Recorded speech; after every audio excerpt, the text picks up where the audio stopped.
15th, but we're in the midst of a shutdown crisis because Republicans can't even organize their own caucus to pass funding levels that we already agreed to.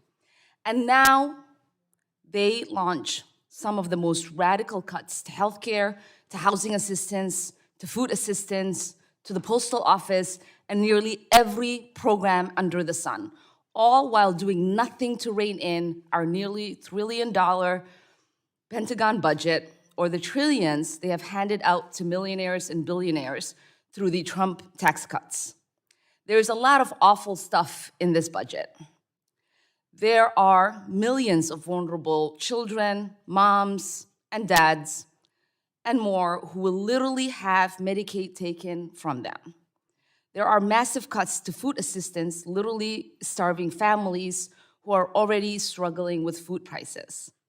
There is the totally kooky math, which, as the $1 trillion they claim to save from improper payments, even though every expert will tell you this is bogus. And there is the commission.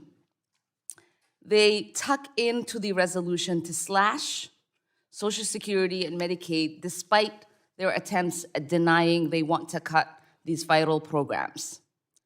But what is most sickening is that they entirely leave in place the Trump and Bush tax cuts to benefit them and their friends, which have cost over $10 trillion and are responsible for almost all of the increasing debt ratio.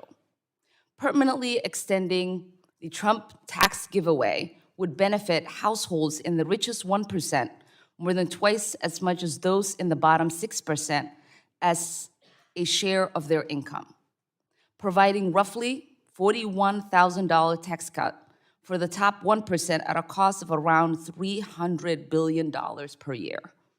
This is on top of handouts to millionaires and billionaires already receiving from the permanent provisions of the Trump tax cuts. Oh, and on top of that, they defund enforcement of high-earning tax cheats. In his opening remarks, the chairman even said, "We don't need an army of IRS agents." Well, guess what, Chairman? Increasing tax enforcements would raise over $1 trillion over the next decade, according to the most recent research. So you have to ask, who stands to benefit from all of this? Well, it turns out millionaires look out for one another. It's the Republican members of this committee, at least 9 of whom are millionaires, according to the latest data from Open Secrets. That includes Buddy Carter, who has vocally pushed to slash Medicaid and take away health care from his constituents, who himself is worth $33 million. And it includes Ralph Norman, one of the most extreme advocates for taking away food assistance from working people, who's worth whopping $43 million. In his opening remarks, the chairman said, "There's a difference between the president's priority and ours." He is right. President Biden is worried about taking care of the country.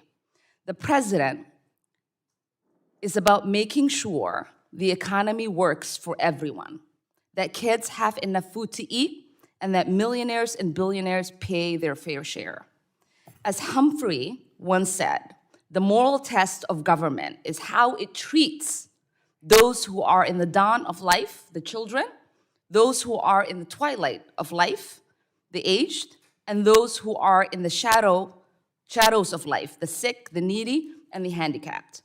Clearly, Republican colleagues are failing that test. Thank you, and I yield back.